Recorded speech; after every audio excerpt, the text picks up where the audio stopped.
Bonjour à tous et bienvenue pour cette nouvelle édition d'FMC TV. Tout de suite, on vous parle de l'actualité de notre région. C'est parti pour le sommaire en images. Les anciens salariés de Continental Clairoix se sont rendus à Paris pour connaître la position du nouveau gouvernement sur le plan de reclassement. Les commerçants de la zone d'activité Saint-Maximin protestent à la sous-préfecture de Senlis pour l'envahissement des gens du voyage. À Beauvais, l'entreprise Duopole propose une gamme de brosses à dents éco-responsables et Made in France, s'il vous plaît. Le centre hospitalier interdépartemental de Clermont bloqué par le personnel, tension avec la direction générale. Et puis enfin, malgré l'alerte orage, la 31e fête de la musique s'est tenue dans l'Oise. Retour en images à Senlis. Les anciens salariés de l'usine Continentale de Clairoix se sont rendus à Paris cette semaine pour connaître la position du nouveau gouvernement en ce qui concerne la politique de reclassement. Un accueil malheureusement pas très chaleureux pour eux, regardez. Mercredi matin, plus d'une centaine d'ex-salariés de l'usine Continentale de Clairoix ont tenté de se faire entendre à Paris devant l'Élysée. Ils ont été redirigés et parqués par la gendarmerie vers Matignon où une délégation a été reçue par le chef de cabinet du Premier ministre Jean-Marc Ayrault.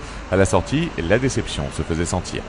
Nous avons proposé un point extrêmement simple et précis, que avant le 30 juin, se mette sur place la réunion avec l'État pour voir les mesures qu'ils pourraient prendre. Qu'ils ne les prennent pas aujourd'hui, d'accord, mais qu'ils nous fixent ce rendez-vous. Nous n'avons pas été capables d'obtenir même l'engagement du principe d'une réunion avant le 30 juin. La fermeture de l'usine de pneumatiques en mars 2009 avait engendré plus de 1000 licenciements. Depuis, 250 personnes ont retrouvé un emploi en CDI et 600 anciens Conti sont toujours inscrits à Pôle emploi. Pour ces derniers, cette manifestation sonne comme un ultime espoir. Ça fait quelques mois et quelques années là, par rapport au reclassement où on a affaire à des gens comme ça autour d'une table qui nous disent qu'ils vont faire les choses. Il n'y a jamais rien qui avance, donc c'est le dernier espoir. Mais est-ce qu'il y a raison d'en avoir un? J'en sais rien. Les gens sont fatigués, les gens en ont marre, ont envie de passer à autre chose. Mais même encore, 115 personnes aujourd'hui pour monter à Paris, 3 ans et demi après.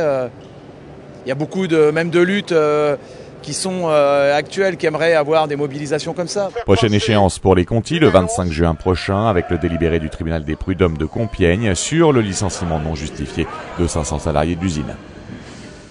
C'est la grogne chez les commerçants de la zone d'activité de Saint-Maximin. Ils se plaignent à la sous-préfecture de l'envahissement, selon eux, des gens du voyage. En effet, depuis quelques jours, des dizaines de caravanes ont fait leur apparition sur les parkings des magasins. Je vous invite tout de suite à regarder un petit peu à quoi ça ressemble. Depuis plus de 2 semaines, les gens du voyage se sont installés par dizaines dans la zone commerciale de Saint-Maximin et en particulier sur le parking privé de Decathlon. Une situation qui dérange au plus haut point les commerçants aux alentours, victimes de cette arrivée massive néfaste au commerce. Et depuis quelque temps, nous sommes envahis par les gens du voyage sur la zone commerciale de Creil-Saint-Maximin, ce qui occasionne pour notre activité commerciale de grands désagréments. C'est cambriolage, c'est vol à l'étalage, c'est insultes par les gens du voyage au quotidien dans les magasins, aussi bien envers les personnels que les clients. Et donc on essaie tous de se mobiliser afin qu'on puisse trouver une solution face à tout ça. Je suis directeur d'un magasin Cash Express qui est l'achat et la vente de biens d'occasion et évidemment je suis envahi par tous ces gens qui viennent chez moi pour essayer de rendre cash leur larcin. Ils viennent vendre chez moi ce qu'ils ont volé dans les magasins de mes confrères de la zone. Donc je trouve ça lamentable. Personnellement, sur mon restaurant, parce que je suis directeur du restaurant Quick, on a moins 20% de chiffre d'affaires.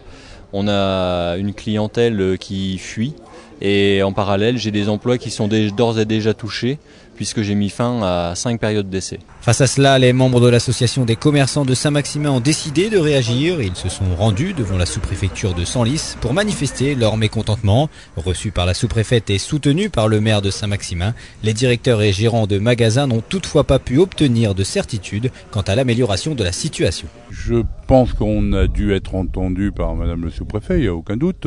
On lui a attiré l'attention sur le caractère massif le danger qui existe au niveau de la sécurité, au niveau de la salubrité. On a fortement insisté sur le caractère assez unique de la situation, parce que ça devient d'une dimension terrible. On a souligné aussi qu'on ne faisait pas l'amalgame entre tous les gens du voyage, mais qu'on avait un certain nombre de comportements aujourd'hui qui étaient agressifs, dangereux, menaçants, et qu'on ne pouvait pas accepter ces choses-là. Des réunions de travail devraient avoir lieu prochainement entre les autorités, les forces de l'ordre et les commerçants pour que des plans d'action soient mis en place et que la zone commerciale de Saint-Maximin retrouve toute sa sérénité. Qu'est-ce que l'on fait minimum 3 fois par jour? Vous me répondez, se brosser les dents. Alors à l'heure de l'éco-responsabilité et de l'hygiène bucco-dentaire, l'entreprise Duopole de Beauvais a créé justement une brosse à dents éco-responsable. Et en plus, mesdames et messieurs, c'est du Made in France, petite découverte. Entreprise familiale installée dans le Beauvaisis depuis 1846, la société Duopole revendique un savoir-faire made in France en matière de brosserie. Dernier fabricant de brosses à dents dans l'Hexagone, Duopole produit chaque année entre 10 et 12 millions d'unités, toutes gammes confondues. Alors, le métier de la brosserie s'est fortement diversifié, d'une part dans son outil de production, mais aussi dans la manière de combattre les problématiques de la santé bucco-dentaire. Il n'y a plus aujourd'hui une brosse à dents générique pour toutes les utilisations. Aujourd'hui, nous déployons des brosses à dents pour la parodontie, donc les enfants ou adultes qui peuvent porter des bagues. Nous avons une gamme de brosses à dents qui permettent de répondre à ces problématiques. Des brosses à dents aussi pour les plus jeunes, avec une gamme de 3 à 12 mois, de 12 à 24 mois, pour apporter aux plus jeunes l'habitude du soin dentaire. De l'injection de la matière au conditionnement des brosses, 60 personnes s'activent sur le site beauvaisien. Bénéficiant de l'intérêt des consommateurs pour des produits plus naturels et fabriqués en France, Duopole et sa gamme Bioseptile sont recommandés par l'Union française pour la santé bucco-dentaire. On est à peine à 2 brosses à dents par habitant, alors que logiquement, il est préconisé d'en changer tous les 3 mois.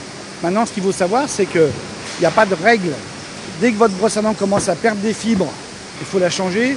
Dès qu'elle commence à être ce qu'on appelle en forme de palmier, il faut la changer. Ça va dépendre de l'utilisation que vous en faites, du nombre de fois où vous vous lavez les dents. Il y a des personnes qui se lavent les dents 4 fois par jour.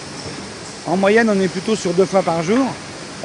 Mais on est sur un marché qui est très en deçà de ce qui devrait être logiquement. Dans un marché de l'hygiène toujours en croissance, Duopole entend asseoir sa légitimité en proposant des gammes spécifiques tout en continuant son activité de brosse à cheveux.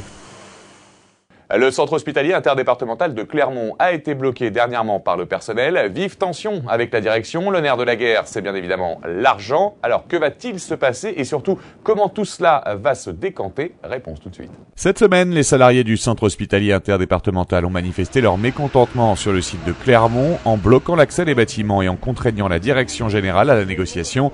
Toutes catégories confondues, ils protestaient contre la remise en cause des avancements d'échelon et le non-paiement des primes au personnel. Donc on nous avance des problèmes financiers alors que d'un autre côté on arrive à faire des audits pour 350 000 €, embaucher des intérimaires, réembaucher des médecins, réembaucher des directeurs. Il y a quelque chose qui ne va pas.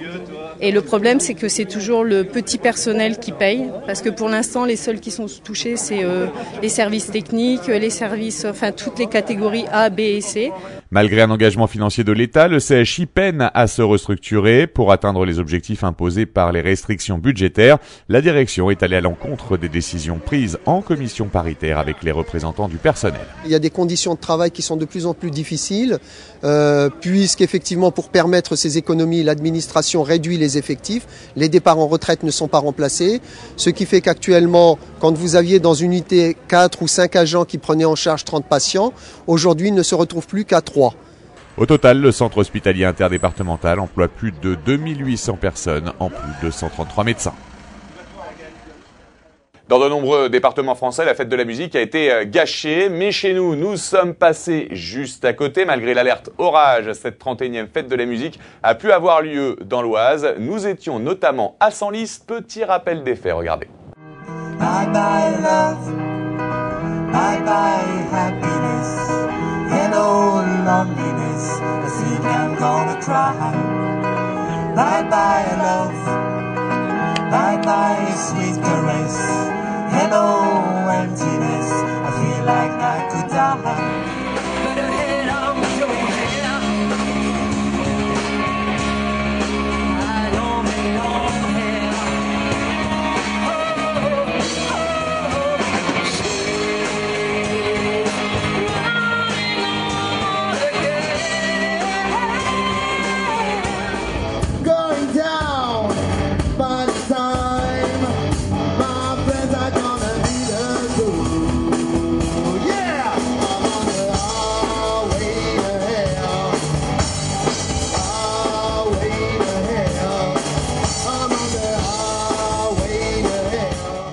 Voilà, c'est la fin de cette édition. Merci de l'avoir suivi. On se retrouve la semaine prochaine, toujours avec des infos fraîches de notre département. D'ici là, au revoir et bonne semaine.